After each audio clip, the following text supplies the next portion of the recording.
Hello everyone, thank you for coming and thank you for your patience while we got all sorted. So obviously we've downsized a little bit today. It's just me and two lovely ladies. But I'm Sabina, for those who don't know me. I'm the founder of the Where Are You From project. And this is my collaboration with with M Pavilion.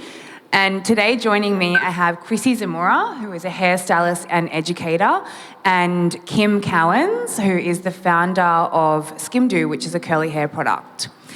So before we get into the conversation, I just wanted to acknowledge the traditional owners of the land that we're gathered on here today and pay our respects to their elders past, present and emerging. So, we all have a story to tell when it comes to our hair, and a lot of the online hair industry has a big part to play in that. I wanted to start by asking you both how your hair journey has started and how that was influenced by the online movement. Kim, do you want to go first? Sure. My hair journey started being very confused. Because I'm the child of a white woman and a black man, and I shared a texture with neither of them. And it became increasingly difficult, my hair texture, for them to manage.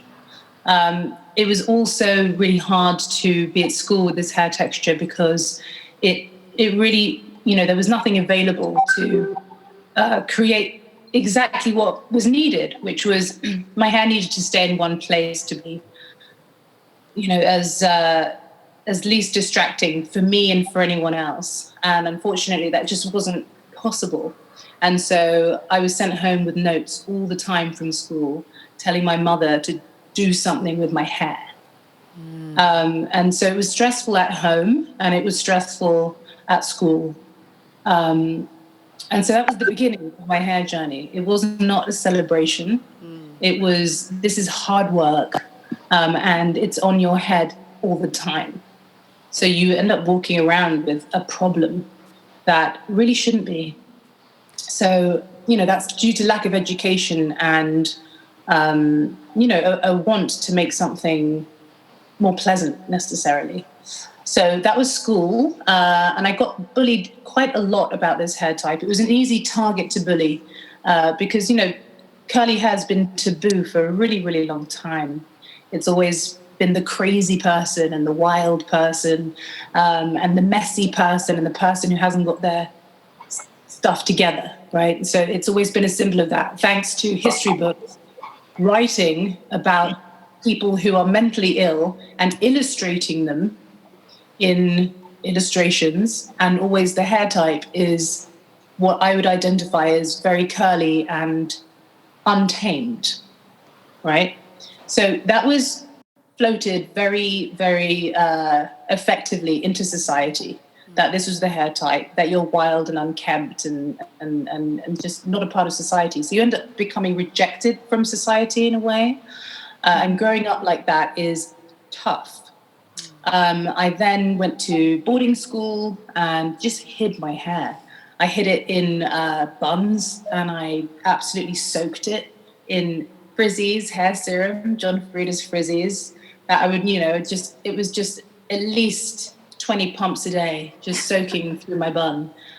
Did not ever want my hair out. My hair was always wet. I would always go to a sink, and wherever I was, I would go to a sink and dunk my hair under and wet it to put it down. I always wanted to show people that my hair was actually more like yours. Look, it hangs. It does. It doesn't, it's not like this.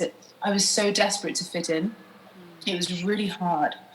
So that was that. And really my signature look was my hair in a bun and a head wrap, just like a hippie head wrap, like a hemp tie-dyed head wrap. That was my hairstyle, the head wrap. I went to Brazil when I was 17, and just to travel, just to go to a party, actually. My friend and I just put our money together and we're like, let's go to Brazil to this party. So we went to Brazil, and we headed down to Copacabana Beach, and we sat there just taking in the scene. And I remember so vividly, I saw the most incredible Brazilian women on the beach, tons of them, just playing volleyball, hanging out, having cocktails. And they had, the way they were wearing their hair was with such pride. It was every type of texture and color you could think of. There were really dark-skinned girls with very red hair that was more Afro, but like it was like royalty. It was so regal. There were really light-skinned girls with tons of freckles and really, really long blonde hair. Everything you could think of. And they're all hanging out and they're all friends, and it's like nothing's going on at all. Except what I was getting by osmosis was a vision of what could be for me. I'd never seen someone be so proud and just so confident with their hair in its natural texture. And I turned around to my friend and I said, I really want hair like that. There was one particular woman I identified with, and I was like, I really want hair like her.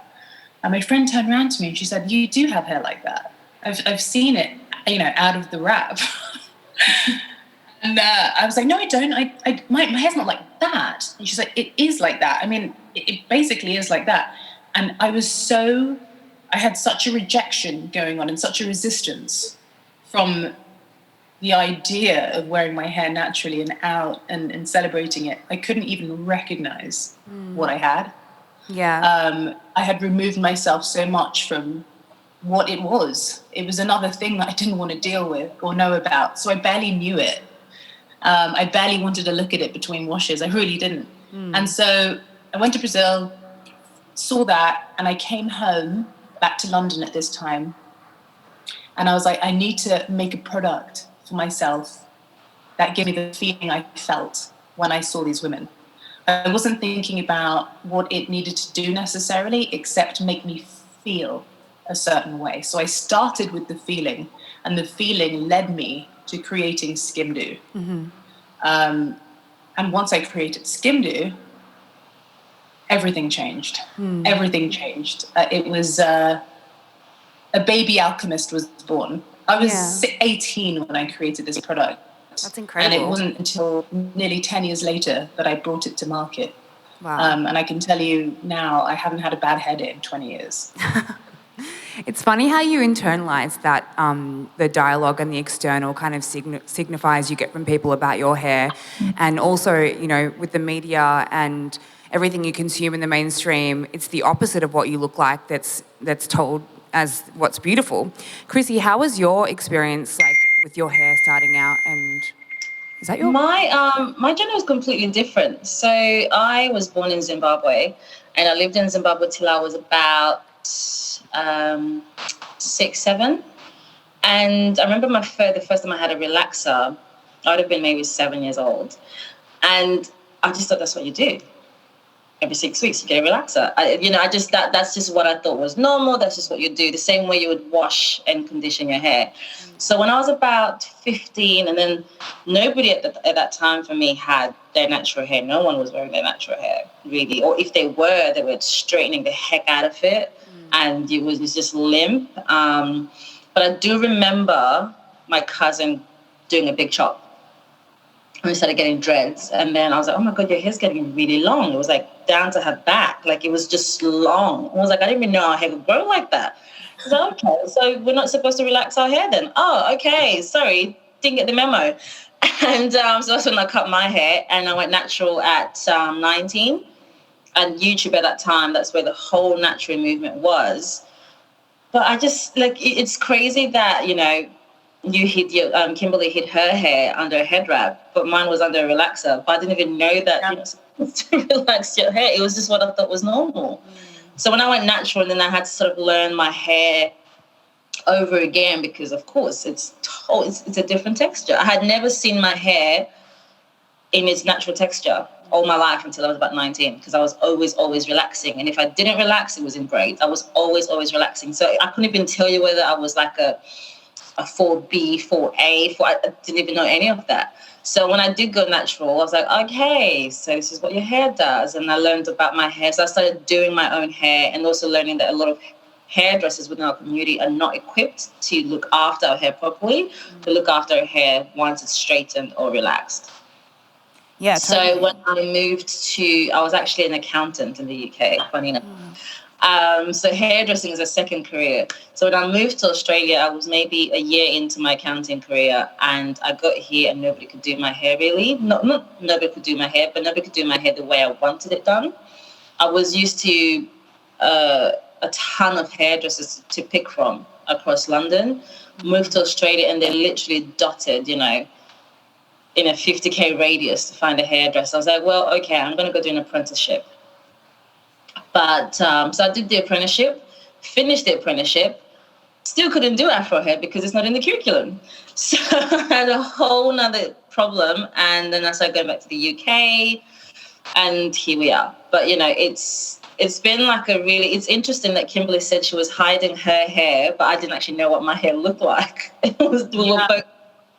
were both so far removed from what our actual hair looked like. So far removed. Yeah, so far removed. But I just thought it was normal. I didn't even question it. I was like, nah, you relax your hair every 6 weeks, slap that on, don't even question. Yeah. And is it even being done properly? Nope, doesn't matter. Let's do it, it wasn't even a question. Yeah, I used to relax my hair as well and had the exact same experience. And what was pivotal for me was learning about how other people did their hair online and what my hair type was and porosity and all that kind of stuff. But it's interesting that both of you both spent time in London. I remember, Kim, you were telling me that when you did start Skimdo at the time, there wasn't a conversation about natural hair happening. It was kind of the very first product and the very first kind of dialogue that began about that movement. So what was it like being in London, at the time? Well, I have to tell you, when I started Skimdo, there was no Instagram. Wow. So that just tells you how I was not impacted by online when I was creating this. It was a very personal, sensory journey. And I had figured out how to do my hair myself. Like Chrissy was saying, I figured it out myself. I had a yearning. I don't know if you felt the same way, Chrissy, but I had a yearning to be exactly how I felt I deserved to be. I can't explain it. I think all women have it within. It's this really powerful, warrior streak where you're like, I'm going to get what I want. I believe it's possible. And I think as women of colour, we have to fight for that a lot more. That's for sure. And so at the time, there was nothing. So there was Asian-owned black hair stores.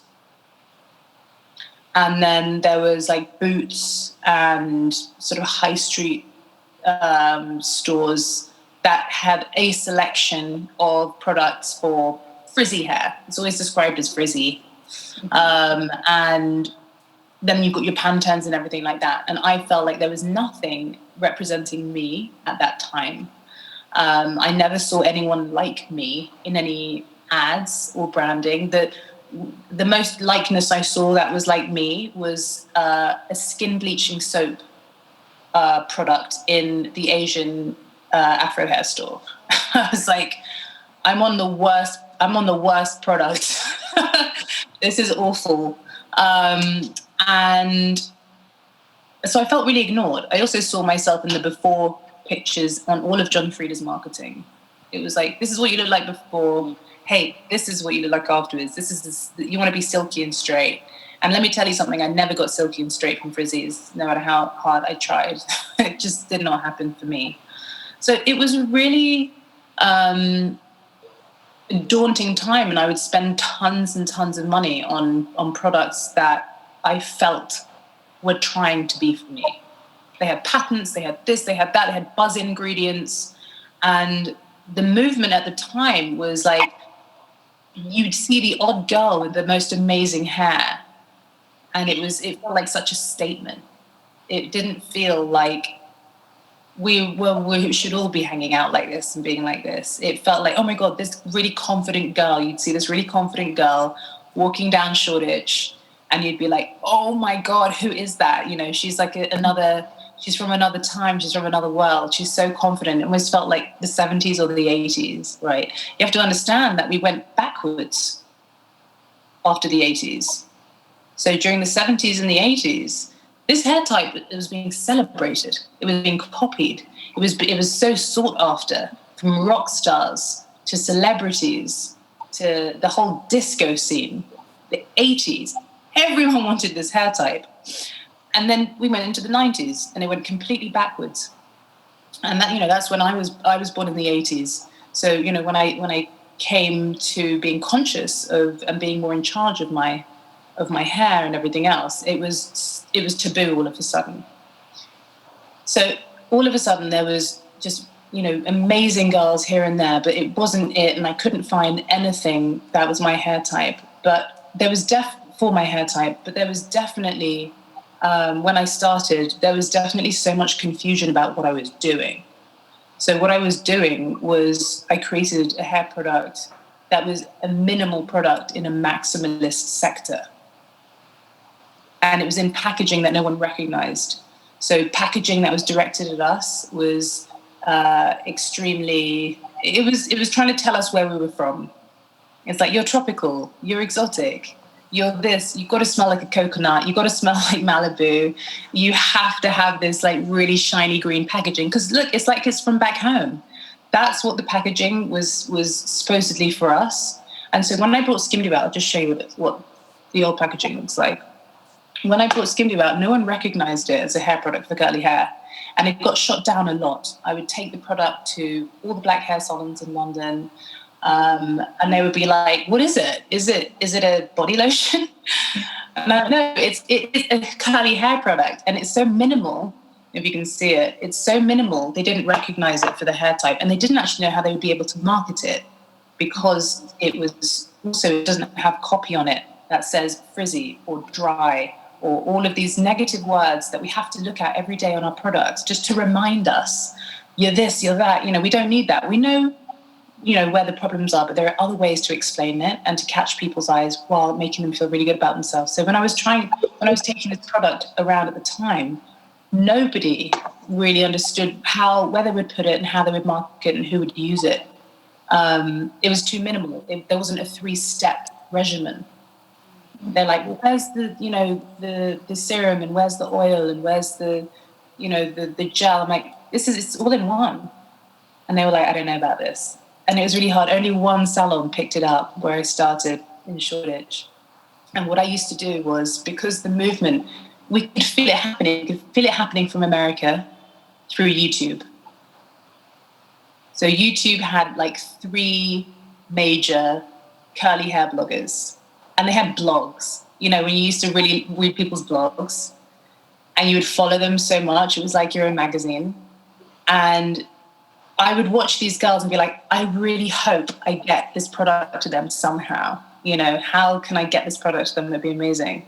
But in England, we didn't really have much going on.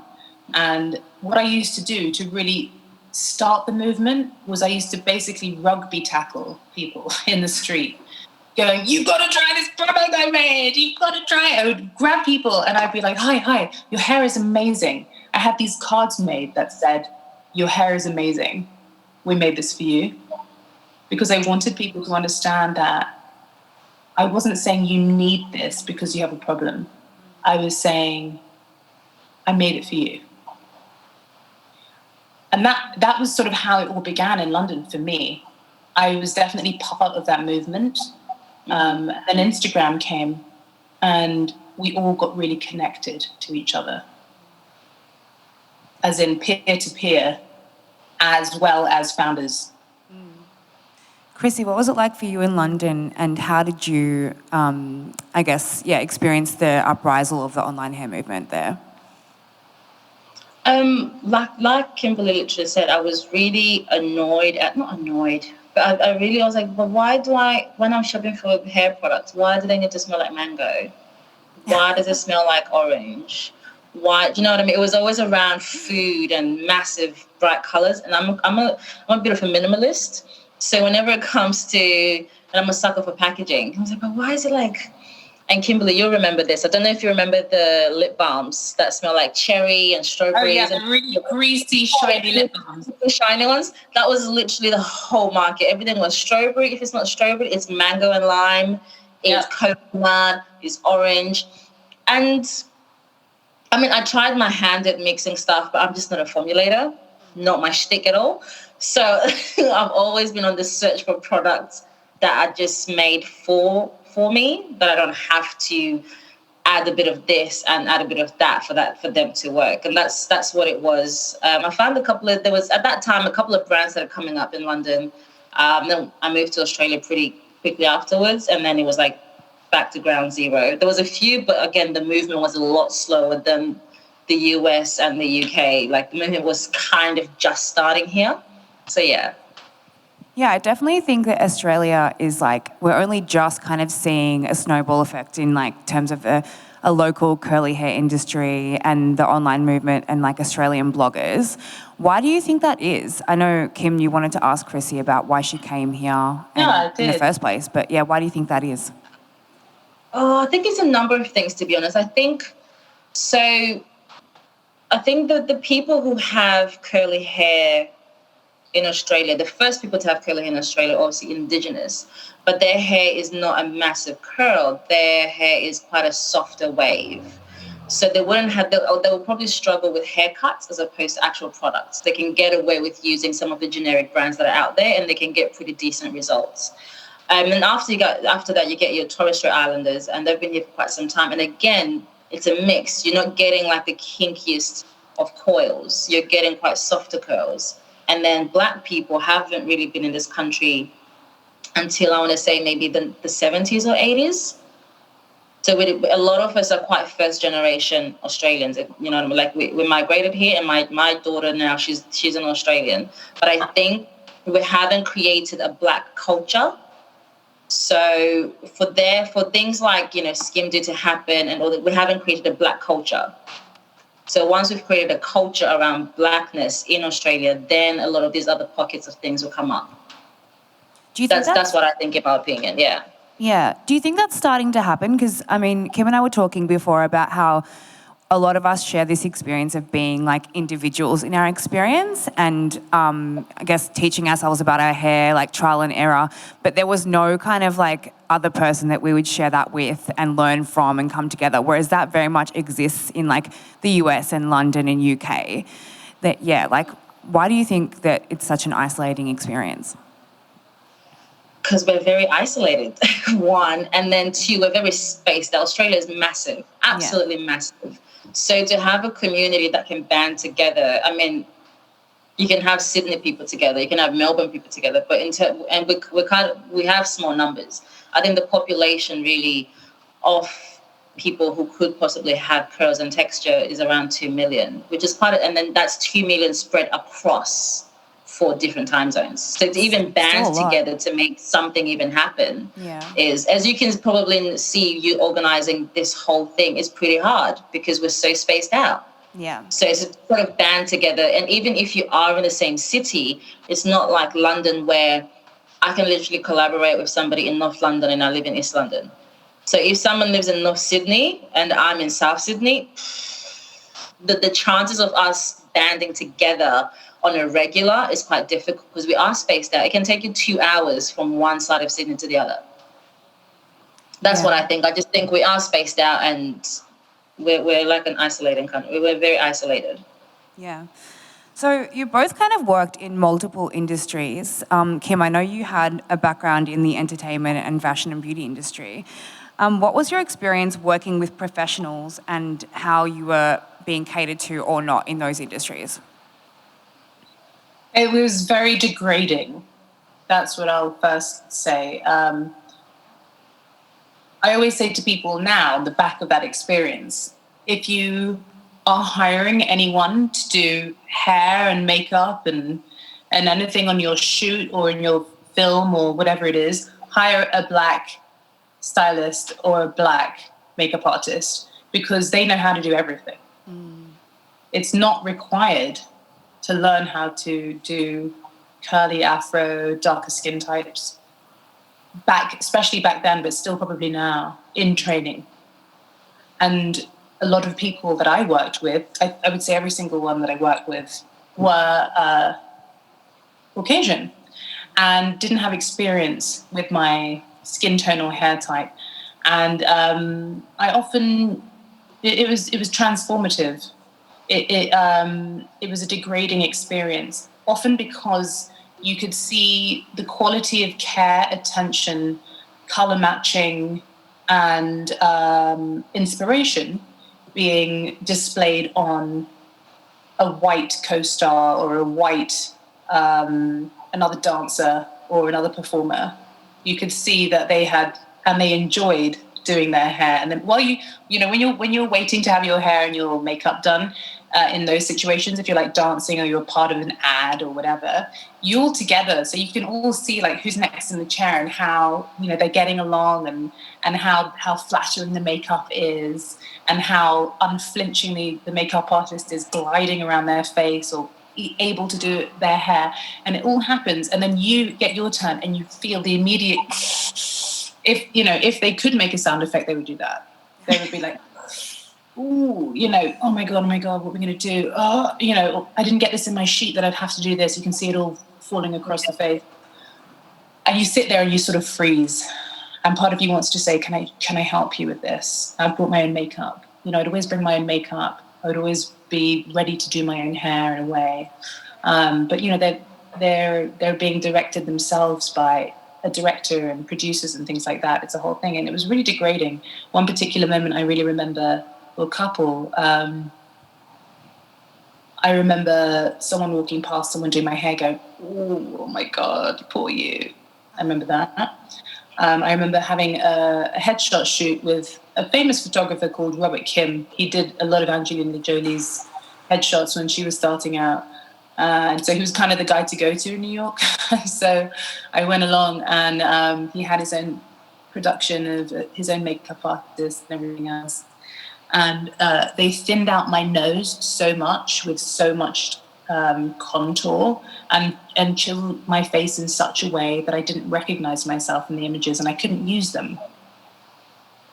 And shortly after that, I left that industry, and I ended up in architecture before I started Skimdo. But even, in office culture, I will say, just as an add-on, when I was interviewing from agencies, when agencies would send me places and I would be interviewing, and I would get a message from the agent saying, is there something you can do with your hair? And it reminded me of being at school when I was sent home with those letters. Is there something can you be more presentable? This is not presentable or acceptable in an office, right? Apparently. And it was really hard for me to feel confident and like I was ever going to be accepted in society. And when you're rejected from society, this is just human nature. It really cuts deep into the psyche. It's really it changes your chemistry in your brain, and so it's really hard to get integrated back into society when you're so rejected from it. So, I mean, we are still dealing with this all over the world, but I think we've come a really long way in a really short space of time. Yeah, I agree with that. Chrissy, I wanted to ask specifically about the petition and how you kind of took this situation into your own hands and wanted to go to the table and change things. So tell me about starting that and how it has changed things for you since then, for everything since then. How did it start? It was quite a spur of the moment thing. It wasn't like a massively planned situation at all. I was getting a lot of inquiries from hairdressers about training them. And I was like, I'll train. So I was doing a bunch of education here and there. But I was finding I was getting people at ground zero. Like, I'm talking ground zero, no idea how this hair would behave when it's wet, let alone when it's dry. I was like, well, it's a bit silly for me to be teaching you how to do something as basic as shampooing the hair, as basic as detangling the hair. This is something that should be taught at Tafe during your training, you know what I mean? And then you can then upskill and find external, extracurricular sort of things that you can do to improve yourself. So there was a day that I received about 5 inquiries, and they were all like, we're ground zero. So it was kind of like, oh, this is ridiculous. So I just kind of basically went and made a petition really light. I was like, this is ridiculous. I can't have people who literally don't know, because the curriculum just doesn't include it. So I made a petition. I had done a bunch of research beforehand, not towards petitioning, but just so I could understand the facts of how much my skills were needed in the country.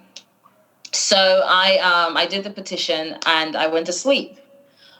Posted it, literally went to sleep, and I woke up the next day to a storm. I remember it was a Saturday. I posted it, and the last I had looked, I think I had 10 signatures. Went to sleep, and I think we're sitting on maybe 3,000 signatures. And I was like, wow. What? So I just closed the computer, and I went and got a coffee. I was like, it's a Sunday. I can't deal. And it basically, I knew I had the support of the community.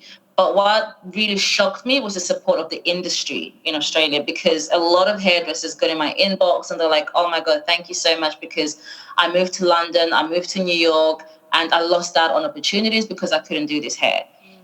And I never got the opportunity to even learn it. I would go to apply for jobs at salons and they're like, oh, can you do curly hair? And then I'll be embarrassed to say I don't know. But they'll look at me like, are you kidding me? You're a hairdresser and you know how to do one hair type?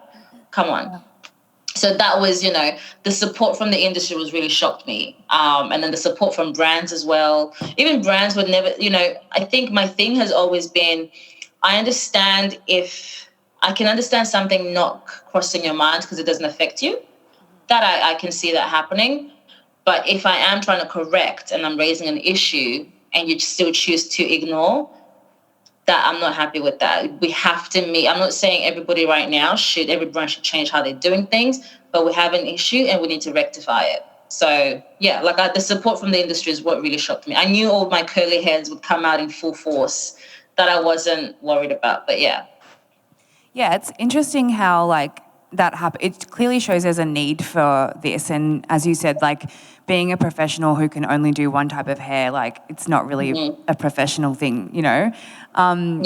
But having a salon in Sydney, and you've been in the industry for a while now as a salon owner, what have customers and people you've spoken to expressed as their concerns about their experiences?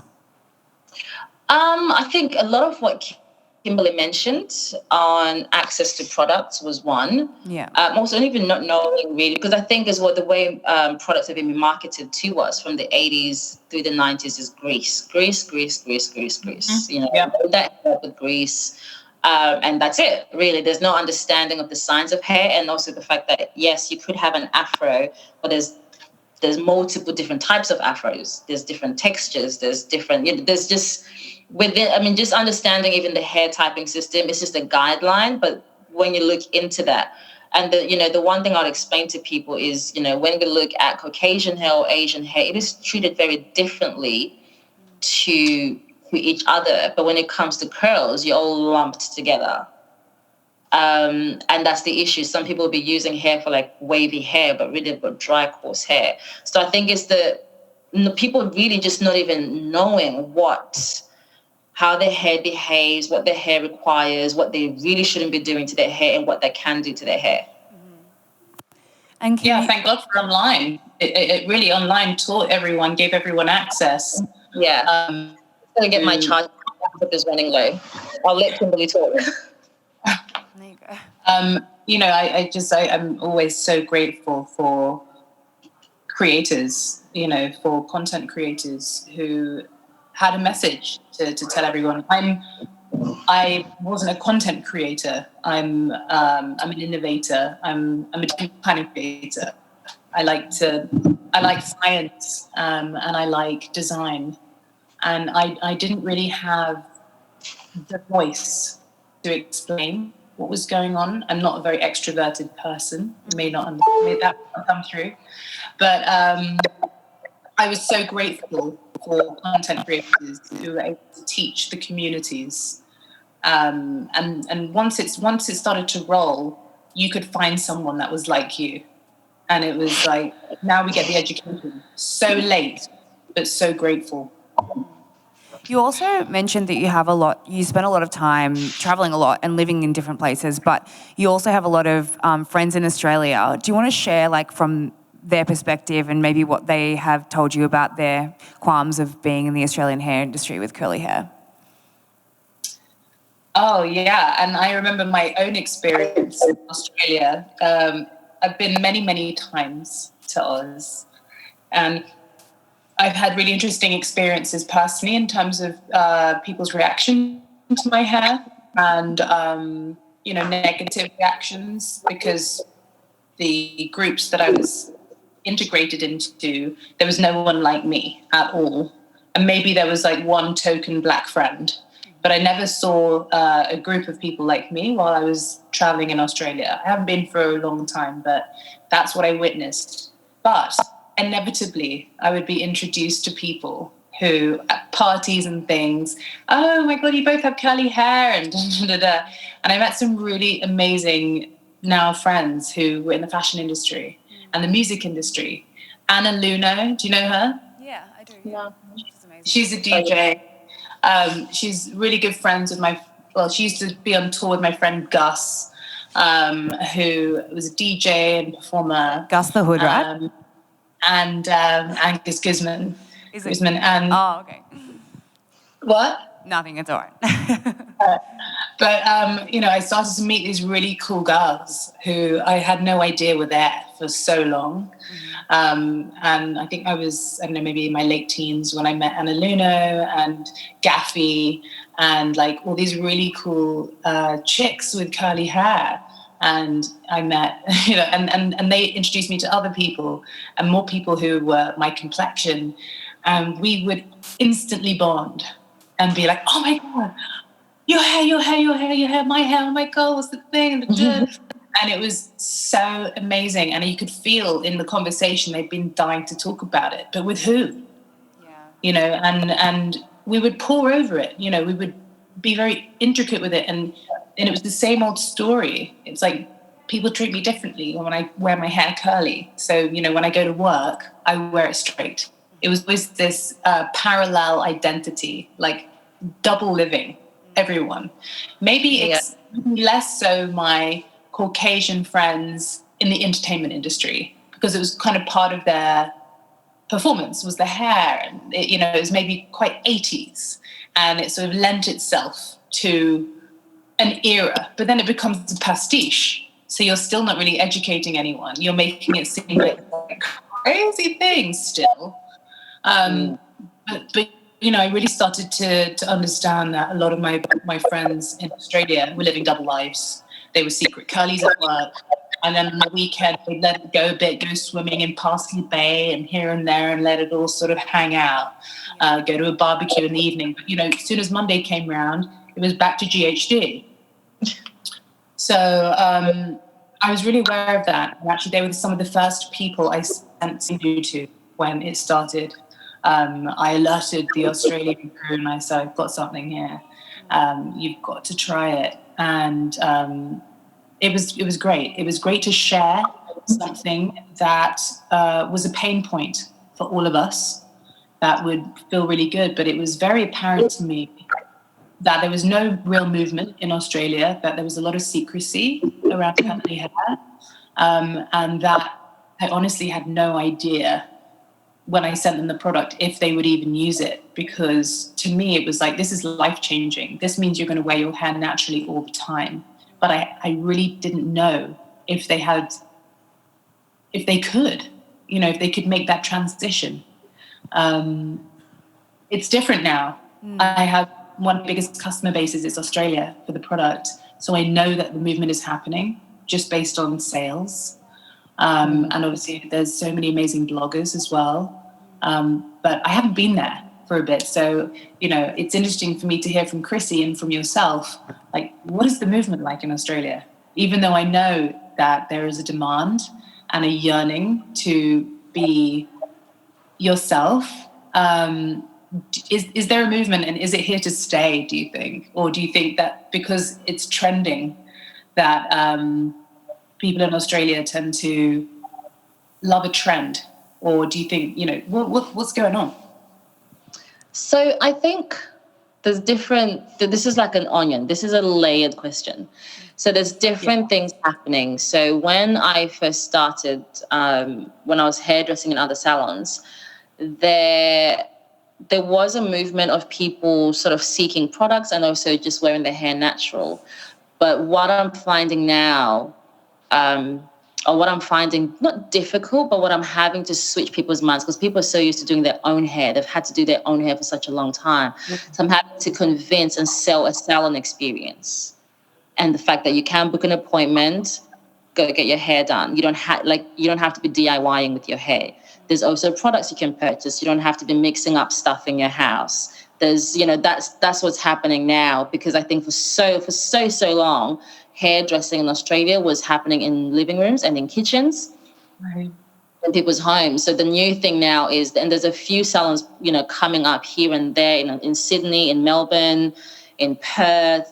It's definitely happening. And then there's also a lot more people taking hairdressing seriously, because for so long, again, it was a hobby.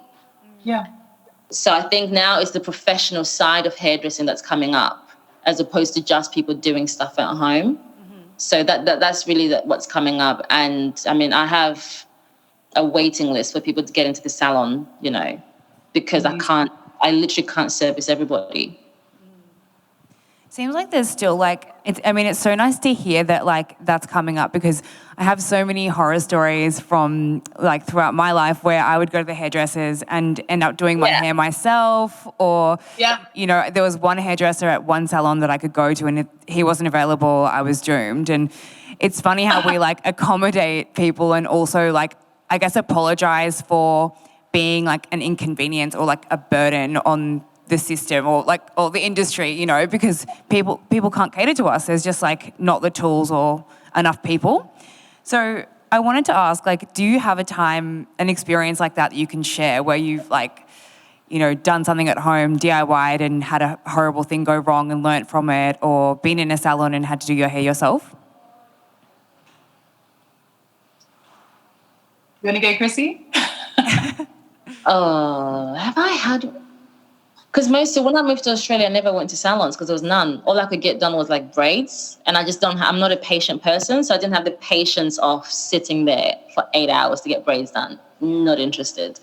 But in the UK, not really. I mean, I've never been attached to my hair.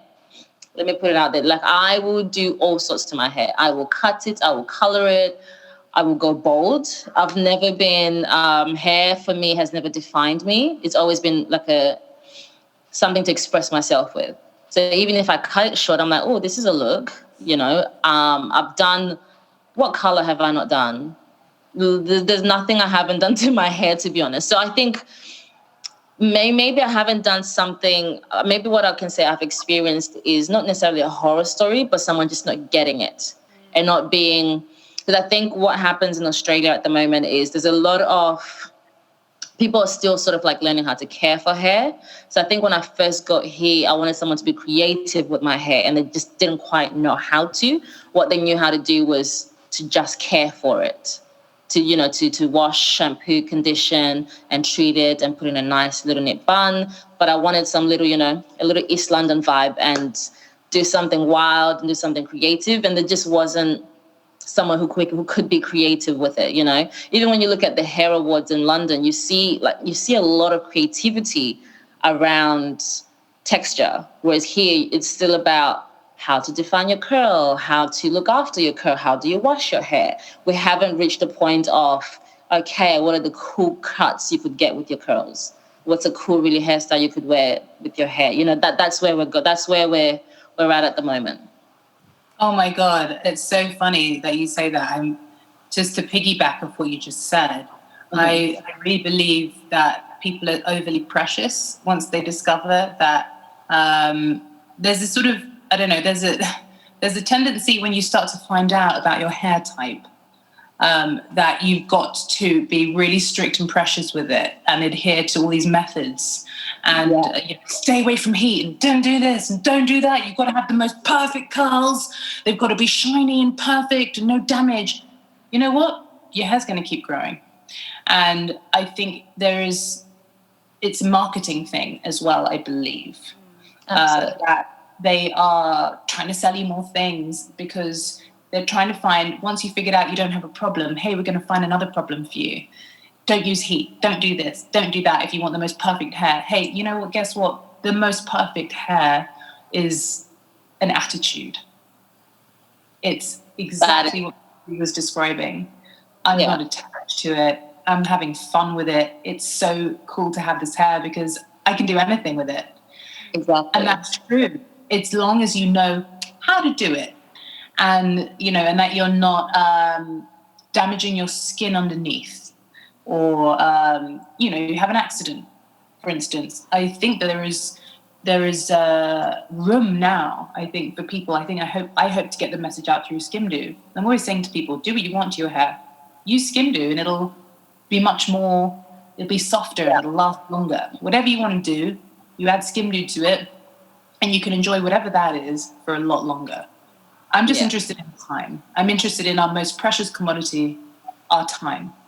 I want to give you time away from your hair so that you can enjoy it, right? And so I really agree with what Chrissy says, and I really enjoy listening to Chrissy talk about how much freedom she has from and with her hair. Personally, I've had some crazy. I had a really bad haircut in Argentina, where there are no black people at all. I was even told there were no black people because they were all killed, because it was an indigenous place once upon a time. Yeah. And I had a really terrible haircut there. That was basically took my long. I had dyed it blonde, but it was long. It was like down to my bottom of my ribs, and they turned it into a really tiny, strange little mullet. And what they'd done is, and this is a technique that Chrissy probably knows that I had no idea about, because no one would dream of doing that to my hair if they knew better. And what they would do between the layers is they would cut the hair really short between the layers to give it more volume, right? This is a technique I learned about while I was in Argentina, and they did that to me. My hair is already extremely puffy and beautiful and amazing, like all on its own. And to have all those layers of really short pieces of my hair cut in between, it was not a good look. I styled it out, like I made it work and everything else. So that was one time. And personally, when I first got hold of Sun-In, does anyone remember Sun-In? It was this spray that you used to spray, and then you'd go in the sun and it would lighten your hair. And it was not for the top pipe whatsoever. You know who it was for? It was for the Timotei girl, right? That's who Sun-In was. It's for Rapunzel in the woods. It was not for this whatsoever. And what I used to do is I used to just spray it, and you spray into this hair, and it's the same. Like, you got to be really careful with product distribution of this hair type because it can clump. And I would spray it in, and it was not spraying it on. I was just spraying it in, and I would get these orange sort of fuzzy dots on my hair in the sun. And it was a bit of a disaster. Such a disaster. We've all been there. So thank you for that conversation. I might throw to the audience if anyone wants to ask our panelists any questions. Just raise your hand. Clary?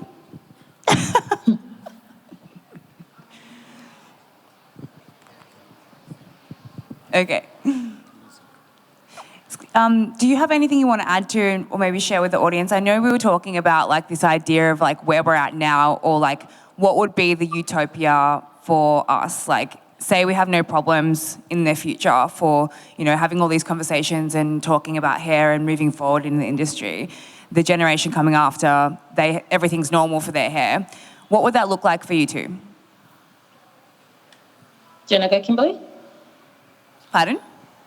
It's interesting because, like I said before, while we're figuring out, what our hair type is, and that most of us have at least 3 different textures on our head, we're now finding micro problems within the problems that I believe are to do with marketing and selling products. And I don't know how we're going to get away from having a problem. But I do know that it's going to become a lot more fine-tuned because we have so many amazing innovations. We have so many incredible artists and stylists like Chrissy who are educating people and showing people how they can wear their hair and which really suits them and lets them express themselves and feel wonderful. There are that's just going to be in abundance at some point. The problem's going to be how the bigger companies find an issue to inject back into our society. That's why I'm all for doing what I'm doing, which is being a Black-owned hair care brand in its entirety and lifting up other women to do the same thing. You know, I was saying to you earlier, I never patented my product. And it wasn't that I, wasn't necessarily interested in anyone, copying it and, I wanted it to be really available.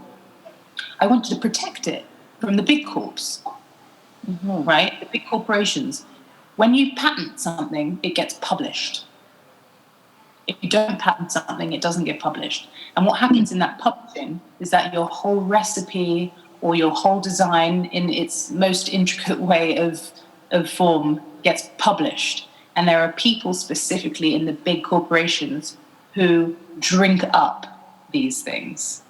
And that's where they find a way to, mess with us. So I think the future, what needs to happen is we've always learned that it's a scarcity. We've come from a scarcity mentality, especially as women of color, and it stems really far back from, if any of us were, in our background, if any of us have any slave trading in our background, it stems from, the scarcity of what is available for who, right? And so everyone fights for things, and that's all white supremacy. So we've had it ingrained, and as women as well, we're all trying to fight for the leader of the pack. We all want the leader of the pack, so we fight with each other, and that's what we've kind of been taught along the way. And I think the future, how I see the future, is that we lift each other up and we help each other and we network across, and we figure out ways that we can take over our own industry for us, by us. That's already taken. That's FUBU. That's already taken. So no one do that. But I truly believe in how we teach each other how to protect our work and educate each other with our work and teach that, what Chrissy's doing, she's teaching to the next generations, teaching across, networking across, not always thinking about the big money and the big corporations and how fabulous it would be to be in Vogue. Think about something else. Think about how you're going to stop people creating problems within our community. Thank you. And Chrissy? How long do I have? So I think, again, this is a layered question. My utopia world, I'll start with the consumer part. With the consumer and the everyday woman, I think I want to see a world where I could relocate to, to country Australia or even Norway and know that I will find a salon. Do you know what I mean? Because I think, when we think of moving places or moving to a new country as a curly head, who's going to do my hair? Who's going to do my hair? Can I get access to my product? So that's the consumer part. That's what I would love. I would love for every woman to have access, every man to have access to people who can look after their hair.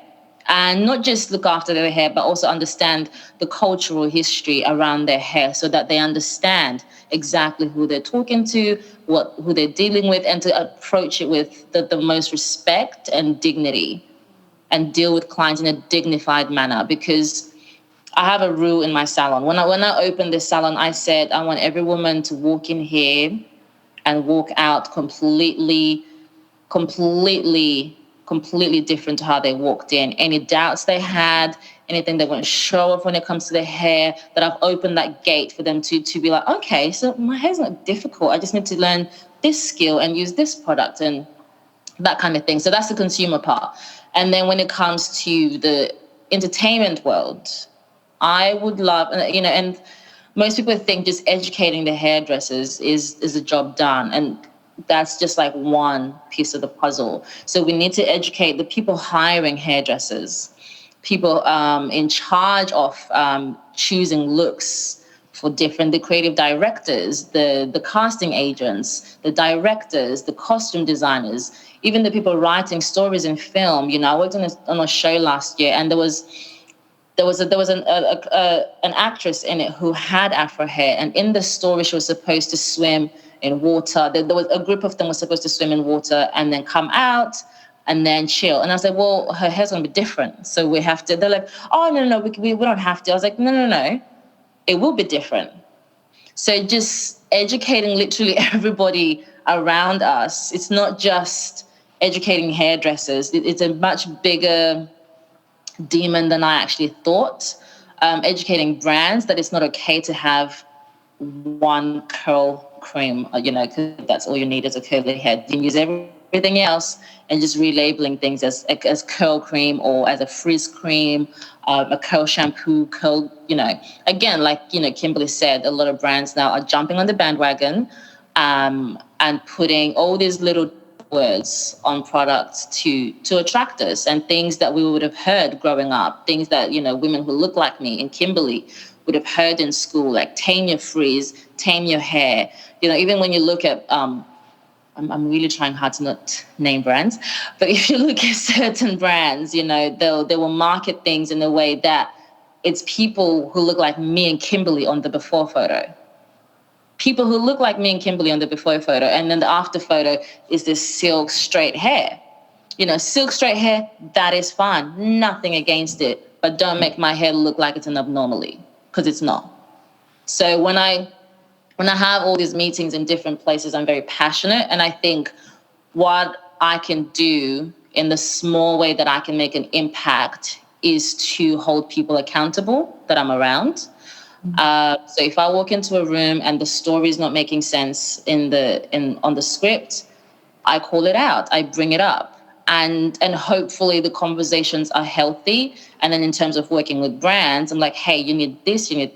I'm not going to use your brand because your brand never catered to my people in the first place. It's an afterthought. But how much research have you actually done? And even, you know, when I've worked with models. And I mean, I had a DM on my Instagram actually the other day, and a hairdresser messaged this model, big model by the way. Hairdresser messaged this model and said, "Hey, I've just seen this photo on your Instagram. Can you come in with your hair done like this tomorrow?